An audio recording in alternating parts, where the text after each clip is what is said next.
राजा क्षण क्षण में सोच से छाती भर लेते हैं। ऐसी विकल दशा है मानो गिद्धराज जटायु का भाई संपाति पंखों के जल जाने पर गिर पड़ा हो।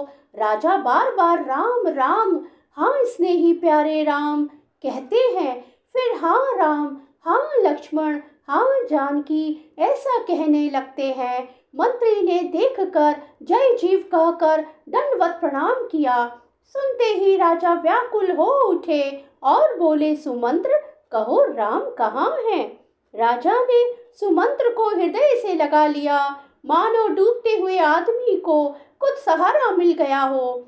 मंत्री को स्नेह के साथ पास बैठाकर नेत्रों में जल भरकर राजा पूछने लगे, हे मेरे प्रेमी सखा, श्री राम की कुशल कहो। बताओ श्री राम लक्ष्मण और जानकी कहाँ हैं? उन्हें लौटा लाए हो कि वे वन को चले गए? यह सुनते ही मंत्री के नेत्रों में जल भर आया।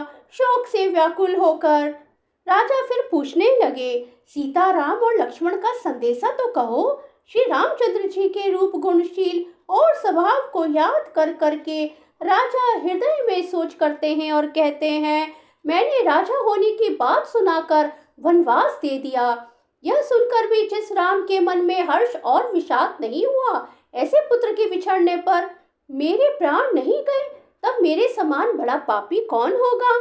हे सखा, श्री राम जानकी और लक्ष्मण जहाँ हैं मुझे भी वहीं पहुंचा दो, नहीं तो मैं सत्य भाव से कहता हूँ कि मेरे प्राण अब चलना ही चाहते हैं। राजा बार बार मंत्री से पूछते हैं, मेरे प्रियतम पुत्रों का संदेशा सुनाओ। हे सखा, तुम तुरंत वही उपाय करो जिससे श्री राम लक्ष्मण और सीता को मुझे आंखों दिखा दो।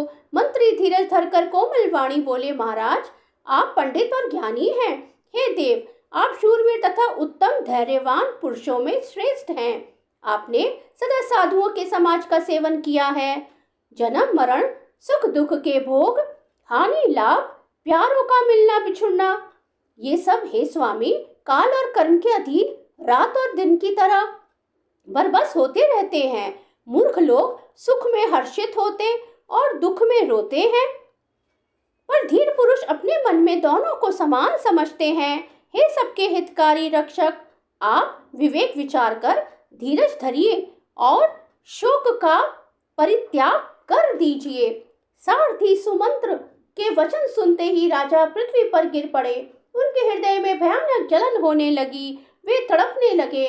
उनका मन भीषण मोह से व्याकुल हो गया, मानो मछली को मांझा व्याप गया हो, पहली वर्षा का जल लग गया हो। सब रानियां विलाप करके रो रही हैं। उस महान विपत्ति का कैसे वर्णन किया जाए।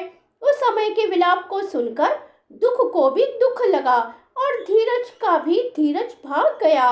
राजा के रावले रनिवास में रोने का शोर सुनकर अयोध्या भर में बड़ा भारी कोहराम मच गया। ऐसे जान पड़ता था मानो पक्षियों के विशाल वन में रात के समय कठोर वज्र गिरा हो। राजा के प्राण कंठ में आ गए, मानो मणि के बिना सांप व्याकुल मरणासन हो गया हो। इंद्रियां सब बहुत ही विकल हो गईं, मानो बिना जल के तालाब में कमलों का वन मुरझा गया हो। कौशल्या जी ने राजा को बहुत दुखी देखकर अपने हृदय में जान लिया कि अब सूर्य कुल का सूर्य अस्त हो चला।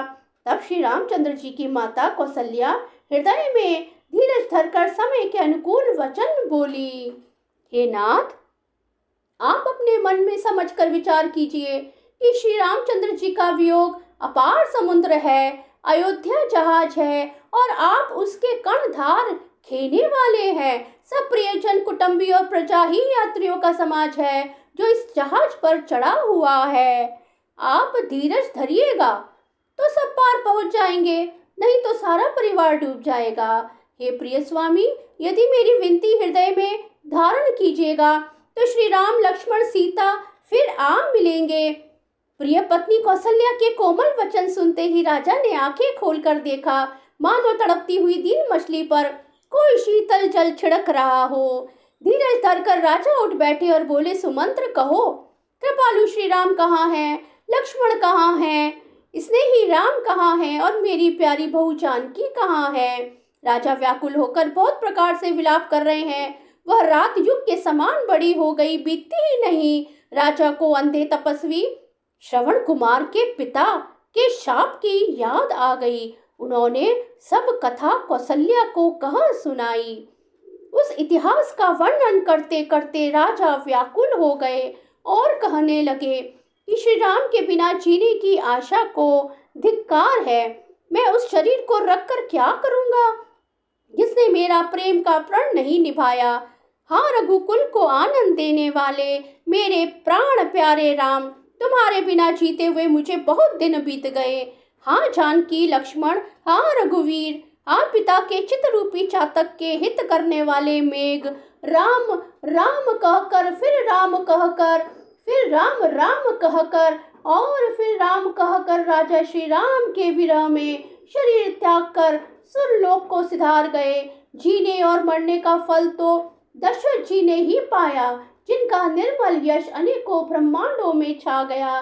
जीते जी तो श्री रामचंद्र जी के चंद्रमा के समान मुख को देखा और श्री राम के विरह को निमित्त बनाकर अपना मरण सुधार लिया।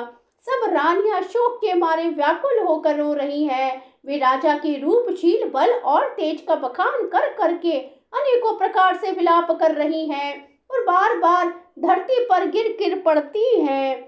दास दासीगण व्याकुल होकर विलाप कर रहे हैं और नगर निवासी घर घर रो रहे हैं। कहते हैं कि आज धर्म की सीमा, गुण और रूप के भंडार, सूर्य कुल के सूर्य अस्त हो गए।